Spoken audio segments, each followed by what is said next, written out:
Hey folks, I'm Robbie Gale here with Myrtle Beach Kia and one of our Master Certified Technicians, Mike Kidweiler. Mike is also a military veteran. Before we get started, Mike, share with us just where you served and where you were stationed. I served 6 years, 83 to 89. Served at Fort Detrick in Frederick, Maryland as a material and handling. Awesome. Well, thank you very much for your service. We really appreciate that.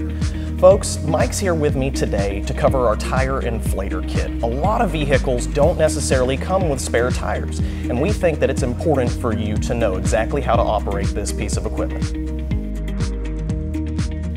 There are three main components to your tire inflator kit. You have your compressor, which is the square box. You have the bottle of sealant, and you also have your hose that connects to the bottle of sealant.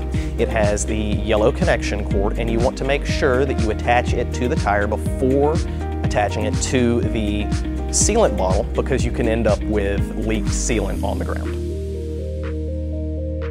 So Mike, at this point we've got the tire inflator kit all assembled and ready to go. From here it's hooking it up and turning it on, right? Correct, Robbie. Perfect. Take the hose and screw it onto the valve stem, such as this.